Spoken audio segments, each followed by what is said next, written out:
Sweet. So congratulations to you. Congratulations to us. You've made it. We have made it to the end of another section.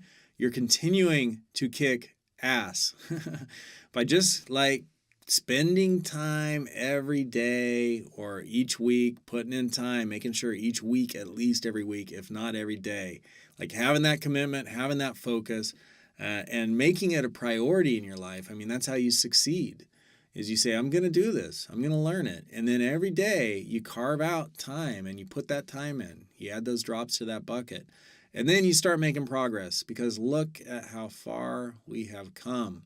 You are gaining a lot of knowledge. It's a big body of knowledge. You're making your way through it. You're getting a solid foundation in HTML and CSS. You've learned about Flexbox. You've learned about media queries. You've learned about everything about tags, elements, CSS, rule sets, selectors, declaration block, declarations, properties, values, like so much stuff. You learn so much stuff. The display things, box model, box sizing, border box, content, padding, border, margin, right? Box sizing, border box, so it doesn't change. The padding, the size doesn't change when you've explicitly set the size on an element, on a box. It does not change when you have box sizing border box and you change either the padding or the border. The size that you've explicitly set does not change with box sizing border box. Look at all that you've learned. Congratulations.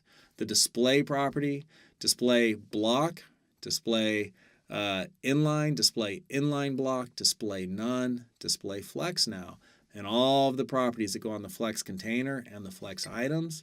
Like you're getting it, baby. You're getting it. You're kicking ass. You're doing great. So congratulations to you, and you should celebrate. Like go get your beverage of choice. This morning I'm having in my beer stein some water with iced tea because I did not get quite enough sleep last night. And or go out to dinner with a friend, or at least take a minute and feel good about yourself because you're doing the work. And hopefully you're enjoying it some too, because you should enjoy your work. It's always a little bit of a mixed bag. Sometimes we get too much of a good thing. All right, so this is what we've learned in this chapter, understanding media queries, and media queries have a media type, print, screen, all, or an expression, min width, max width.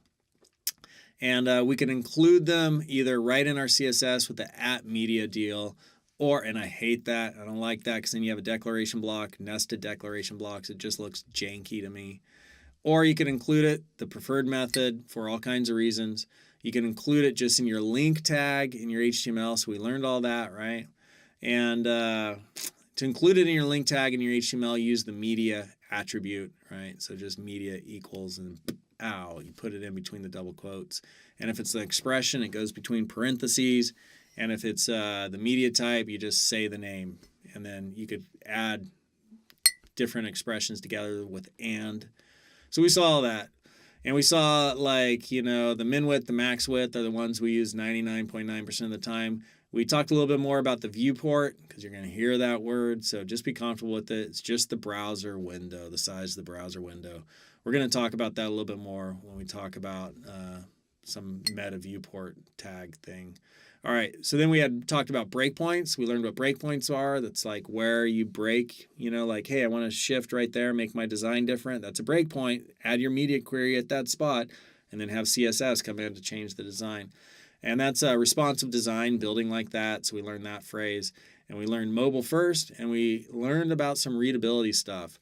And I got links here for measuring your Flesch Kincaid score, and also there's that link for writing like Hemingway. And so I listed out here under HTML tag attributes because it's the media attribute. I listed out, actually, I'm going to leave that there because I don't know where the heck else to put it because it's not a CSS property value on its own, I don't think. I'll have to look that up.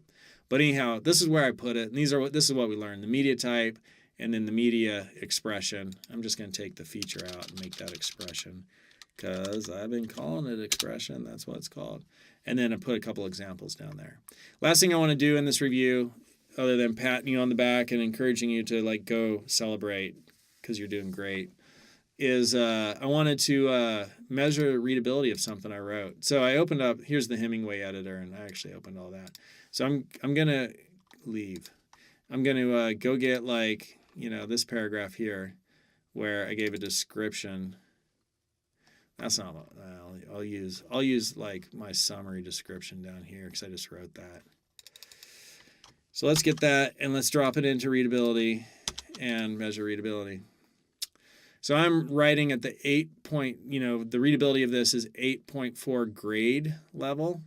So this is actually kind of high, right? Like if the average, well, it's about right. If the average American grade level is 8, maybe I'm average. There we go. But you should try to undershoot that. My reading score ease is 57.7. I'm not sure if I want to be higher or lower.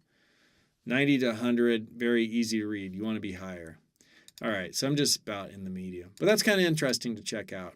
All right, so that is the section on media queries.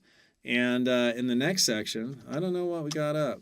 In the next section, we're going to be looking at Google's design patterns for Flexbox and then some Flexbox examples. And we needed to know media queries before we look at these examples. Otherwise, you'd be like, what the heck is that? So now that you know it, let's go look at Flexbox, at Google's Flexbox design pattern recommendations.